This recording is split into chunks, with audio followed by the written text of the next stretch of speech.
Hello નમસ્કાર મિત્રો, આપણી યુટ્યુબ ચેનલ ગુજરાત જીકે ગુરુ પર હું પંકજ કંજરિયા તમારું હાર્દિક સ્વાગત કરું છું.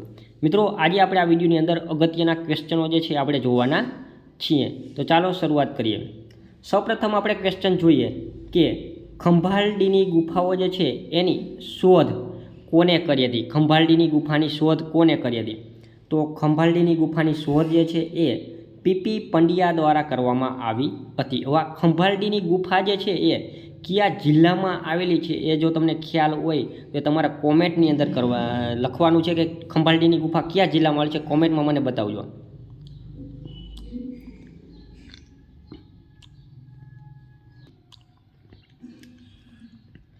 મરચા માટે પ્રખ્યાત શેરથા કયા જિલ્લામાં આવેલ છે?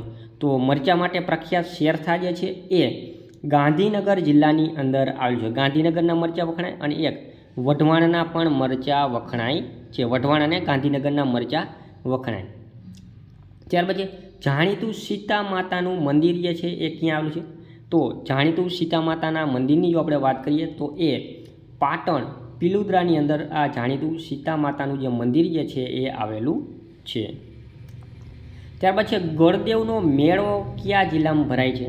તો ગળદેવનો મેળો જે છે એ ભરાય છે દાહોદ જિલ્લાની અંદર. ગળદેવનો મેળો દાહોદ જિલ્લામાં ભરાય અને ભાવનગરમાં નકળંગનો મેળો ભરાય. નકળંગનો મેળો ભરાય. ઓકે. છોટાઉદેપુરમાં કવાંટનો મેળો ભરાય અને કચ્છની અંદર જખોનો મેળો ભરાય.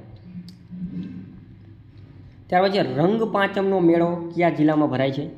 તો રંગ પાંચમનો મેળો જે છે એ પંચમહાલ જિલ્લાની અંદર ભરાય છે. પંચમહાલ જિલ્લાની અંદર રંગ પાંચમનો મેળો ભરાય છે.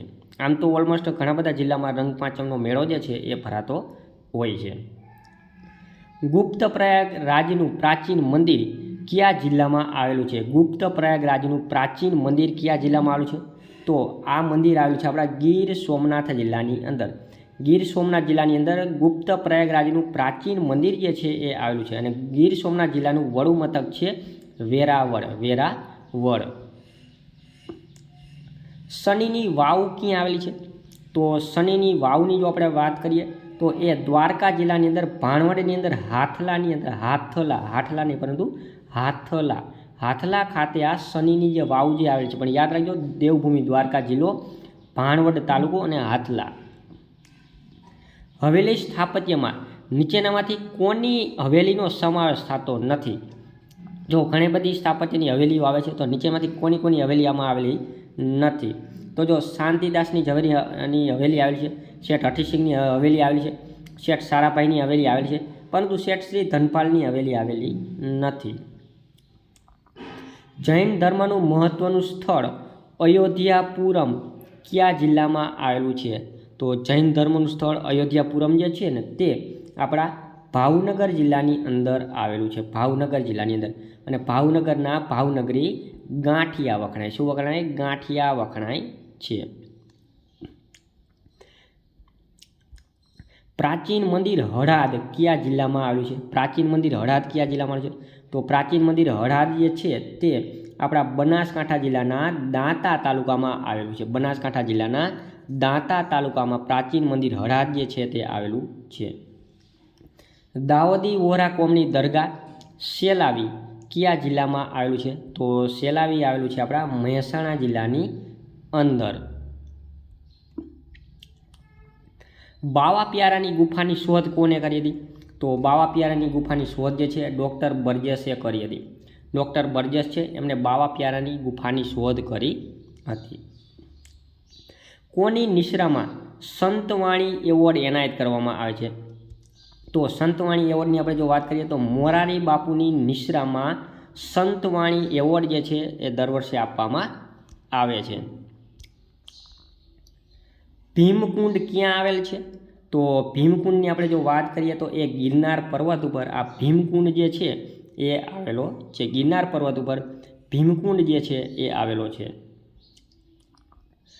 સન નામના અંગ્રેજી અખબારની શરૂઆત કોને કરી હતી? સન નામના અંગ્રેજી અખબારની શરૂઆત કોને કરી હતી? તો સન નામના અંગ્રેજી અખબારની શરૂઆત અમૃતલાલ શેઠ દ્વારા કરવામાં હતી. કોને? અમૃતલાલ શેઠ જે છે એમને સન નામના અંગ્રેજી અખબારની શરૂઆત કરી હતી. શામળદાસ ગાંધી એ પણ પત્રકાર જ હતા. ઓકે. મોઢ પરનો કિલ્લો કયા જિલ્લામાં આવેલો છે? તો મોઢ પરનો કિલ્લો જે છે એ દ્વારકા જિલ્લાના ભાણવડ તાલુકાની અંદર આવેલો છે. ભાણવડ તાલુકાની અંદર મોઢ પરનો કિલ્લો જે છે એ આવેલો છે. કોનું ઉપનામ આંદોલન પ્રચંડ હતું? કોનું ઉપનામ આંદોલન પ્રચંડ આંદોલન હતું? તો એ છે આપણા ઇન્દુલાલ યાજ્ઞિક. ઇન્દુલાલ યાજ્ઞિકનું નામ આંદોલન પ્રચંડ આંદોલન હતું. માંડવરાયનું સૂર્ય મંદિર કયા જિલ્લામાં આવેલું છે? તો માંડવરાયનું સૂર્ય મંદિર જે છે ને એ આપણા સુરેન્દ્રનગર જિલ્લાના મૂળીની અંદર માંડવરાયનું સૂર્ય મંદિર આવેલું છે. ગુજરાતમાં નીચેના પૈકી કયો પ્રદેશ 1853માં બ્રિટિશ સરકારના અંકુશમાં ન હતો? બ્રિટિશ સરકારના અંકુશમાં ન હતો એવું પૂછ્યું છે. તો એ છે આપણા રાજપીપળાનો વિસ્તાર. નર્મદા જિલ્લાના રાજપીપળા જે છે એનો વિસ્તાર જે છે ને 1853માં બ્રિટિશ સરકારના અંકુશમાં ન હતો.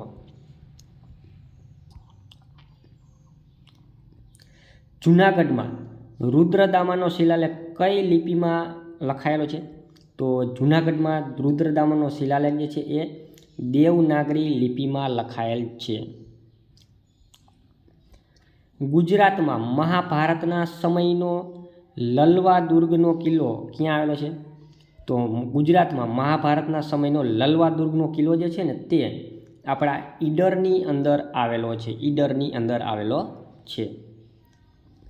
રાણકી વાવમાં કેન્દ્રીય વિષય કયા ભગવાનનો છે? તો રાણકી વાવ જે છે એની અંદર કેન્દ્રીય વિષય ભગવાન વિષ્ણુનો છે. અને રાણકી વાવ ક્યાં આવેલી છે? આપણા પાટણની અંદર વર્લ્ડ હેરિટેજ સાઇટમાં સમાવેશ થયેલ છે. ઝીંઝુરની ગુફાઓ ક્યાં આવેલી છે? તો ઝીંઝુરની ગુફાઓ જે છે એ રાજકોટ જિલ્લાના સિદ્ધસર પાસે આ ઝીંઝુરની ગુફા જે છે એ આવેલી છે. સુદર્શન તળાવ ઉપર ભગવાન વિષ્ણુનું મંદિર કોણે બંધાવ્યું હતું? તો સુદર્શન તળાવ ઉપર ભગવાન વિષ્ણુનું મંદિર જે છે ને એ ચક્રપાલિતે બંધાવ્યું હતું. ચક્રપાલિતે ભગવાન વિષ્ણુનું સુદર્શન તળાવ ઉપર મંદિર બંધાવ્યું હતું. અને સુદર્શન તળાવ આવેલું છે આપણા જૂનાગઢની અંદર ગિરનારની અંદર. લશ્કરી વાવ ક્યાં આવેલી છે? લશ્કરી વાવ તો યાદ રાખો, લશ્કરી વાવ છે ને એ જૂનાગઢ જિલ્લાની અંદર ઉપરકોટમાં લશ્કરી વાવ આવેલી છે. ગુજરાત રાજ્યનો તમામ વહીવટ ગુજરાતી ભાષામાં ચલાવવાનો નિયમ કયા રાજાએ કર્યો હતો? તો એ હતા સયાજીરાવ ગાયકવાડ ત્રીજા. વડોદરાના રાજવી હતા, પ્રખ્યાત વડોદરાના પ્રજાવત્સલ રાજવી. એમના પોતાનો રાજ્યનો તમામ વહીવટ જે છે એ ગુજરાતી ભાષામાં ચલાવવાનો નિયમ કર્યો હતો. વાઘમહેલ કઈ નદીના કિનારે આવેલો છે? વાઘમહેલ આવેલો છે આપણા મચ્છુ નદીના કિનારે. અને મચ્છુ નદી આવી છે આપણા મોરબી જિલ્લાની અંદર. મતલબ કે મોરબીની અંદર વાઘમહેલ એટલે કે મણિ મંદિર જેને કહેવામાં આવે છે, મણિ મંદિર તરીકે ઓળખવામાં આવે છે. અને એ આવેલું છે આપણા મોરબીની અંદર. અને એ આવેલું છે આપણા મચ્છુ નદીના કિનારે. અને આ મચ્છુ નદી ઉપર આવેલો છે ઝૂલતો પુલ. ત્યાં આજથી 1 વર્ષ પહેલાં જે ઝૂલતો પુલ તૂટ્યો હતો ને દુઃખદ ઘટના ઘટી હતી. એમાં 135+ લોકોના મૃત્યુ થયા હતા. ગંભીરપુરાનો કુંડ ક્યાં આવેલો છે? તો ગંભીરપુરાનો કુંડ જે છે એ ઈડરની અંદર આવેલો છે. ઈડર આવેલું છે આપણા સાબરકાંઠા જિલ્લાની અંદર. ગાંધીના ચશ્મા કૃતિ કોની છે? તો ગાંધીના ચશ્મા કૃતિ જે છે એ ગુણવંત શાહની છે. ગુણવંત શાહની ગાંધીના ચશ્મા. ગુજરાત વિદ્યાપીઠની સ્થાપના કયા આંદોલન સમયે કરવામાં આવી હતી? તો ગુજરાત વિદ્યાપીઠની સ્થાપના જે છે ને અસહકારના આંદોલન સમયે કરવામાં આવી હતી.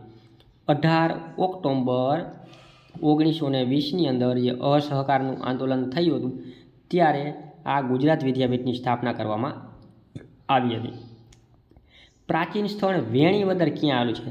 તો પ્રાચીન સ્થળ વેણીવદર જે છે એ આપણા અમરેલી જિલ્લાની અંદર આવેલું છે.